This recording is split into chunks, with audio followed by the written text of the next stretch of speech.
Bonjour à toutes et tous, bienvenue dans les rendez-vous de l'histoire. Aujourd'hui, nous allons évoquer les nouveaux crimes et délits de Haute-Saône grâce à un très gros ouvrage signé Evelyne Joly, un ouvrage publié par Vesoul Éditions. Evelyne Joly, bonjour. Alors que c'est vrai, quand on lit cet ouvrage, on est frappé par le nombre de crimes et délits qui ont parcouru le département de la Haute-Saône à partir de 1793, dirons-nous, jusqu'à 1920. Qu'est-ce qui vous a mis sur la voie, en quelque sorte, pour écrire un ouvrage, c'est pas le premier d'ailleurs, sur ces crimes et délits en Haute-Saône? Je pense que quand j'ai commencé, je me suis d'abord intéressée aux enfants. Oui. Les enfants qui avaient été abandonnés. Et j'ai voulu savoir ce qu'ils étaient devenus, ces enfants qui avaient été placés à droite, à gauche. J'ai voulu savoir s'ils avaient bien tourné ou s'ils avaient fait des délits.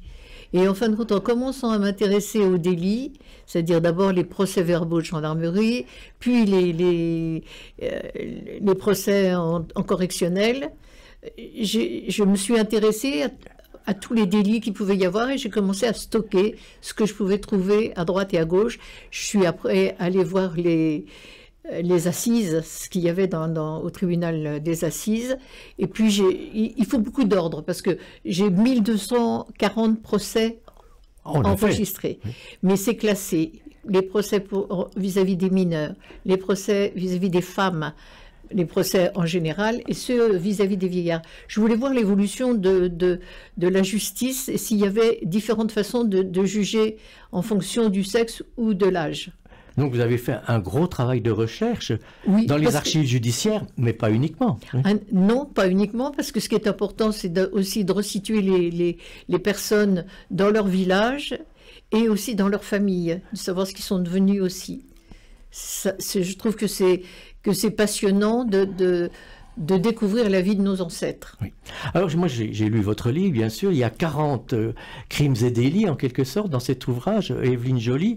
Alors tous ces crimes se situent dans des villages de Haute-Saône, des petits villages, des plus gros aux plus petits, on peut le dire. Ah oui, il y en a partout, il y en a partout. Il n'y a pas un village qui est une exception où il ne serait pas passé quelque chose.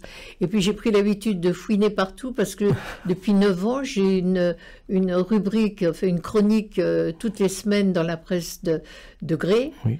Et cette petite chronique m'a valu beaucoup de courriers, de mails, de gens qui cherchaient des choses. Alors, je continue à fouiner. C'est pour ça que je dis toujours que je ne suis pas historienne, mais que je suis une curieuse, parce que c'est en fouinant dans les papiers qu'on fait des découvertes. Oui.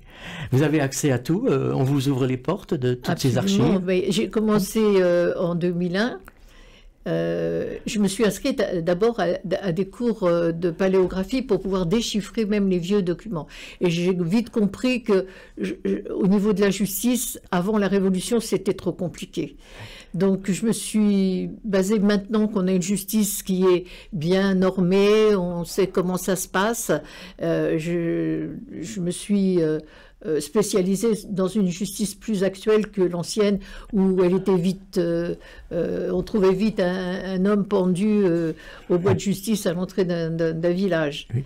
Maintenant c'est différent. Alors ces crimes, c'est vrai il y en a qui sont particulièrement atroces, odieux, etc.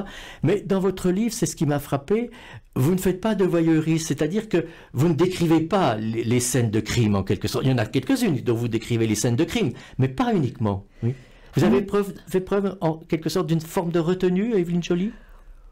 Enfin, j'estime que oui, voilà, il ne faut pas faire de voyeurisme, ça c'est pas là l'intérêt des choses. L'intérêt peut être, d'abord, j'oublie jamais qu'il peut y avoir aussi un petit côté humoristique dans certains cas. Oui. Par exemple, le tout premier est quand même.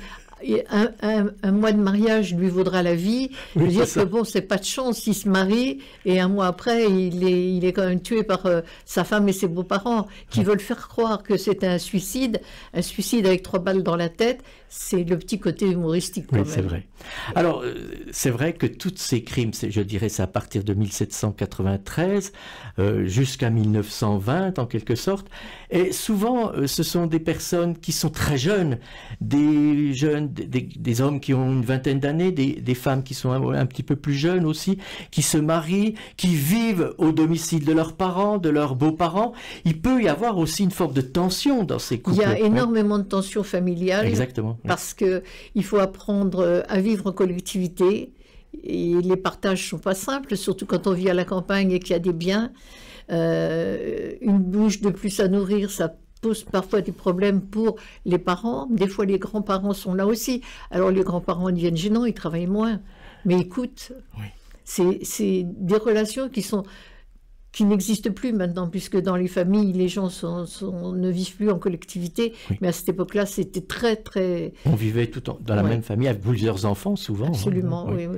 Alors, ce sont donc des familles qui sont souvent éprouvées par des crimes familiaux, aussi par des crimes de grand chemin, aussi. Pourquoi oui, il y avait les crimes de grand chemin, et il y avait aussi la maladie. Une maladie. Oui.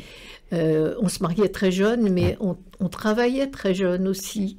Et l'école, quand on allait à l'école jusqu'à l'âge de 12 ans, c'était un miracle. La plupart du temps, à 10 ans, on travaillait à la ferme avec les parents et ça commençait à poser des problèmes. Oui. Alors, même si c'était à la campagne, Evelyne Joly, ce n'était pas que des enfants ou des agriculteurs, ça pouvait être des professions différentes, des artisans, des petits commerçants, des aubergistes, des tenanciers d'auberges. Oui. Il y a des problèmes de jalousie, il y a des problèmes relationnels, il y a les enfants, les naissances qui se multiplient. Oui. C'était pas toujours facile à gérer. Oui. Il y a des décès en bas âge, c'est des difficultés de la vie courante qui se multipliaient de jour en jour. Oui. Alors on va rentrer un petit peu dans le vif du sujet parce que ces affaires judiciaires étaient quand même assez, je dirais, rondement menées. Malgré tout, c'était des enquêtes, il y avait les juges de paix dans les villages, il y avait le procureur, il y avait les gendarmes. Et tout cela enquêtait en quelque sorte. Ah oui, alors les gendarmes se déplaçaient dans le village et interrogeaient tout le village. Forcément, parce que quand on interrogeait les gens dans le temps, on était payé. Alors on touchait quelques sous, donc on avait forcément quelque chose à dire. Même quand on n'avait rien à dire, il fallait dire quelque chose pour avoir un petit peu d'argent. Un petit peu d'argent. Donc les témoignages pouvaient être à charge, les témoignages pouvaient être... Je pense que s'il n'y avait pas eu de jalousie de voisinage, les gens étaient quand même honnêtes. Il disait Et ce qui est étonnant aussi, c'est qu'on finit par s'immiscer dans la vie du village et de découvrir comment la vie était organisée, ce que chacun faisait. Et ça aussi, en fin de compte, c'est une leçon de vie. C'est pas forcément un crime, c'est aussi la vie qui était tout autour du village. Oui. Alors la justice était quand même assez, je dirais...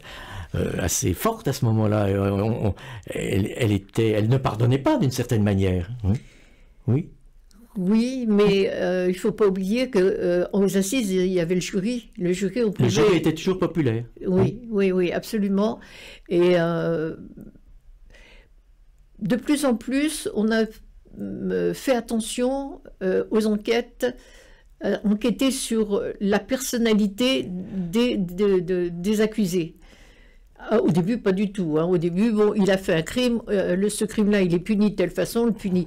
Mais plus on avance dans le temps, plus on fait attention à l'environnement, à l'enfance de l'accusé, à son passé, à son comportement dans son travail, dans sa famille. Et ça peut influencer le jury. Donc on fait des enquêtes de personnalité en quelque sorte ? Oui, maintenant de plus en plus. Oui. Plus j'avance après 1880, plus il y a d'enquêtes de personnalité qui influent sur la décision du jury. Oui. Alors il y a eu donc le 1793, après il y a eu le procureur impérial, après le procureur du roi, après le procureur de la République. Finalement, vous avez fait des procès de tous les régimes politiques qui ont... ne me demandez pas s'il y en a un que je trouve mieux que d'autres. Entre la fin de la Révolution jusqu'à 1920, en quelque sorte. Alors, ce qui m'a frappé aussi, c'est que dans ces procès, il y avait des personnes qui avaient vraiment tué, qui avait assassiné et qui, au moment des procès, bénéficiait de circonstances atténuantes, alors qu'on savait pertinemment que c'était lui le coupable. Comment vous expliquez qu'à cette époque-là, ces personnes étaient... Je ne me l'explique pas, et encore le dernier crime que j'ai étudié il y a 2 jours, je suis sidérée de voir que les gens, devant les preuves, sont quand même déclarés par le jury non coupables. Malheureusement, on n'a aucun document qui nous explique comment les jurés communiquent entre eux. Ce qu'ils se disent, on ne sait pas, c'est sous le sceau du secret. Donc on sait qu'ils rentrent avec des questions, les questions la plupart du temps je les nomme, et ils doivent apporter des réponses. Et quand je vois les réponses, quelquefois je suis stupéfaite. Donc vous n'avez pas accès aux délibérations du jury? Non, personne, il n'y a rien. Toujours, à l'heure actuelle, c'est toujours tenu au secret? C'est tenu au secret. C'est dommage. C'est dommage, oui. Oui, parce que on aimerait bien savoir s'il n'y a pas un juré qui influence les autres, il doit y avoir quand même quelque chose, c'est pas possible, parce que devant les faits, les gens ressortent innocents. Oui. C'est étrange. C'est quand même étrange, oui. Alors, c'est vrai qu'il peut y avoir... C'était une justice quand même qui était assez rapide malgré tout. Les enquêtes, on ne peut pas dire qu'elles étaient bâclées, mais c'était des enquêtes... Tout cela avant 1920, bien évidemment. Oui. Moi, quand même, quand vous rappelez de certains délits et certains crimes...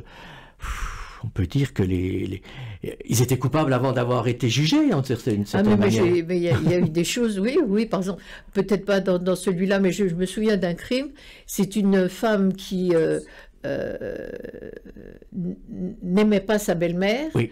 Et elle savait que sa belle-mère allait manger quelque part un jour. Elle donne à cette dame une petite fiole à mettre dans l'eau de sa belle-mère pour... c'est dans ce livre-là, oui. Pour l'assassiner. Les empoisonneux, c'est des empoisonneux. Voilà. Oui. Seulement, bon, d'accord, elle a mis le poison, mais la femme l'a vu, donc elle n'a pas bu. Et la femme a été, elle a été guillotinée, alors que la belle-fille, elle n'a pas eu le moindre ennui. Oui. Ça surprend, c'est très surprenant. Voilà. Oui.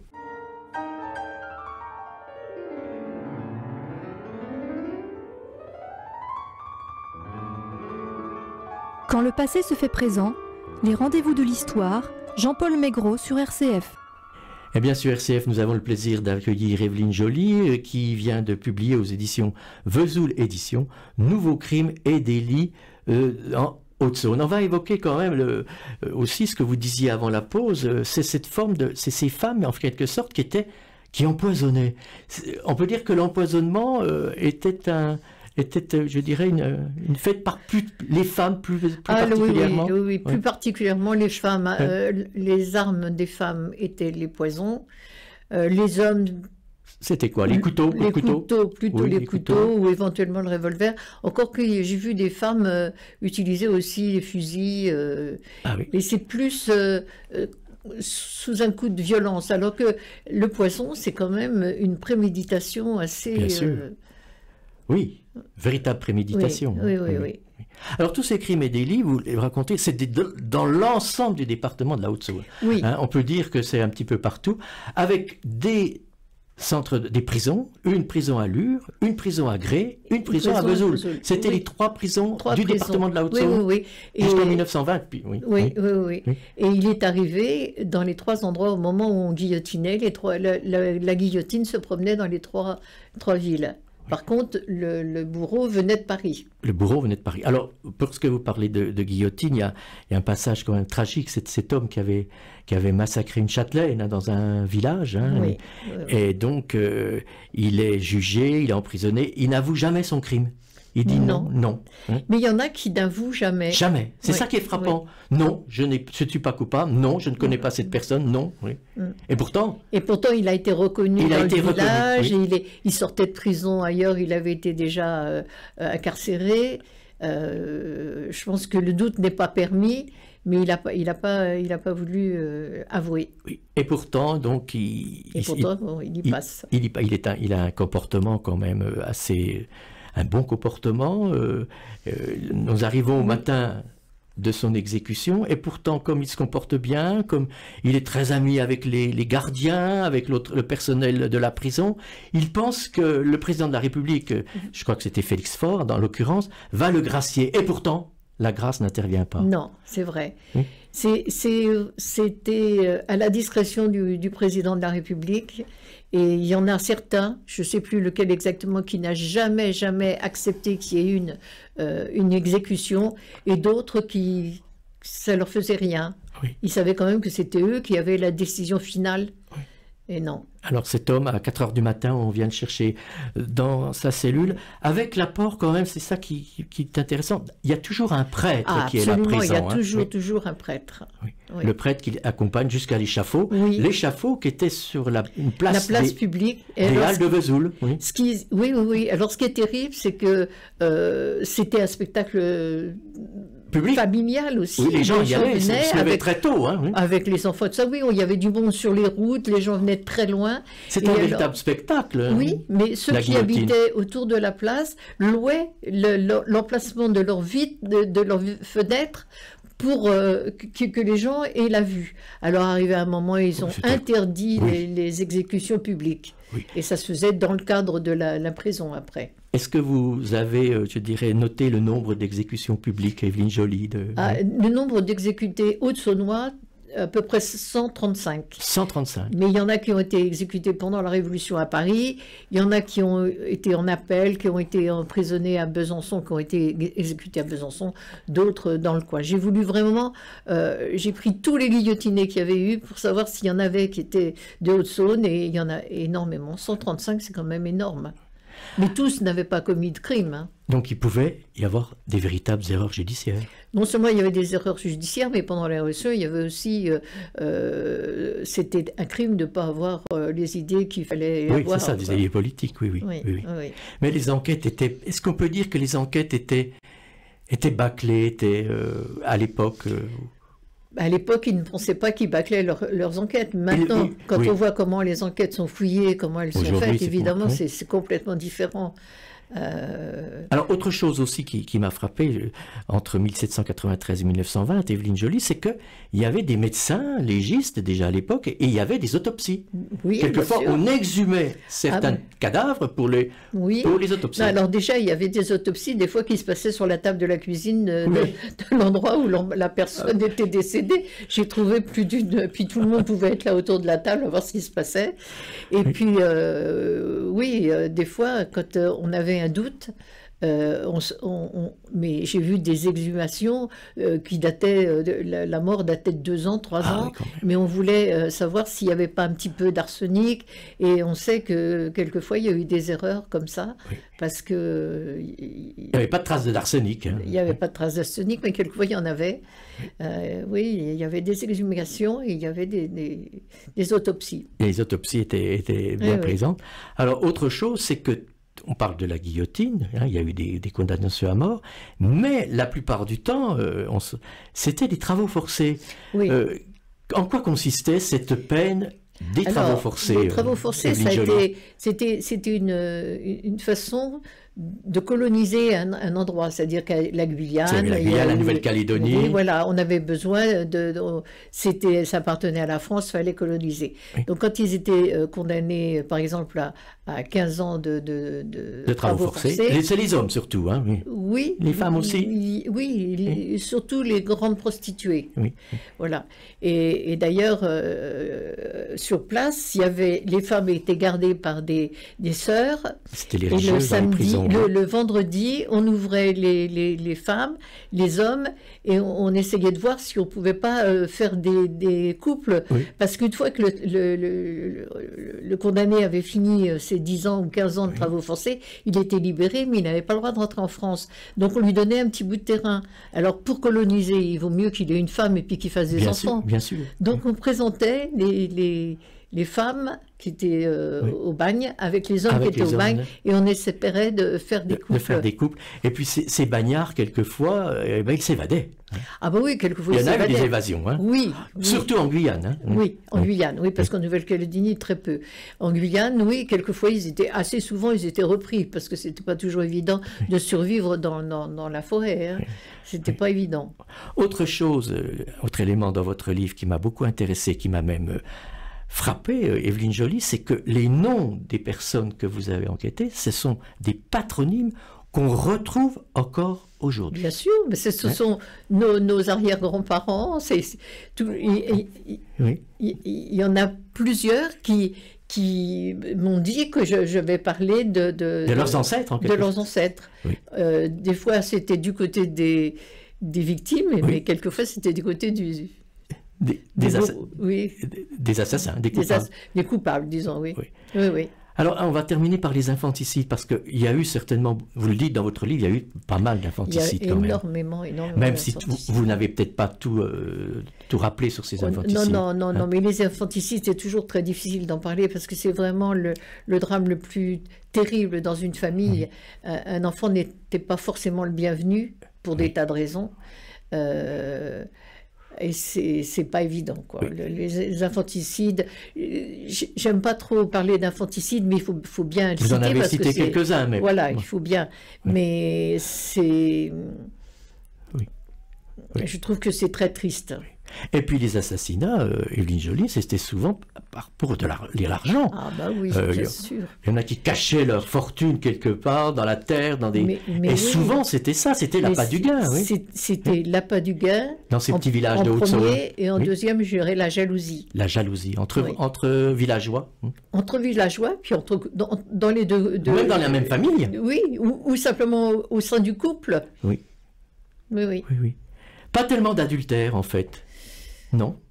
Non, parce qu'on en parle peu. Oui. À l'époque, c'était presque courant pour un homme. Oui. Donc, il n'était pas châtié pour ce genre de choses. C'était normal. Oui. Voilà. Mais pour une femme, c'était pas la même chose. Oui. Non, mais dans ces cas-là, peut-être qu'il avait la solution. Il avait, je sais pas, c'était une... Oui, il y a eu des crimes aussi pour adultère. Il y a eu quand même des crimes. Oui. Et votre travail, il se poursuit pour d'autres ouvrages, Evelyne Joly? Ah mais oui, là en ce moment, je suis sur les crimes étranges. C'est-à-dire? C'est-à-dire des crimes qui ont été soit étranges sur la façon dont ils ont été réalisés, soit étranges sur la façon dont ils ont été, dont l'enquête a été menée. Quelquefois, l'enquête était étrange, et puis aussi étrange par le verdict. Oui, alors là, franchement... c'est vrai, oui. Le dernier sur lequel j'ai travaillé, une femme qui, parce que son père la menaçait de lui supprimer son héritage, tue son père de 3 balles dans la tête, elle n'est condamnée qu'à 5 ans de prison. C'est pas beaucoup, oui. Ah, moi je suis sidérée, elle revient vivre dans son village après, tranquillement. Oui. Donc je qualifie ça de crimes étranges. Alors il y a aussi la receveuse des postes de Grès qui s'amuse à piquer les sous, voilà, c'est aussi étrange. C'est aussi étrange. Il y a des falsifications de testaments qui sont prouvés et les personnes sont innocentées. Enfin, ce sont tous les crimes qui posent problème. Oui, c'est ce que vous appelez des crimes étranges. Voilà. En tout cas, on se rend compte... Pour ça m'amuse. Oui, ça vous amuse. C'est ce que je dis, je suis une retraitée et mon plaisir, c'est la curiosité. Et puis d'enquêter aussi, parce que vous faites une véritable enquête. Je veux savoir ce que les gens sont devenus après. Alors, ce qui est intéressant, c'est que vous citez les dates de naissance, les dates de mariage, les enfants, les petits-enfants. Tout cela est noté dans votre ouvrage. Mais oui, parce que les gens aiment bien qu'on parle de leurs ancêtres. Puis j'aime bien savoir ce que les gens sont devenus aussi. Merci Evelyne Joly. Donc je peux rappeler le titre de votre ouvrage, une belle enquête, je dirais presque des romans d'aventure, parce que c'est un peu ça, chaque paragraphe et chaque chapitre est un roman d'aventure. Nouveaux crimes et délits à Haute-Saône, c'est publié aux éditions Vesoul Éditions. Merci beaucoup à vous. De rien.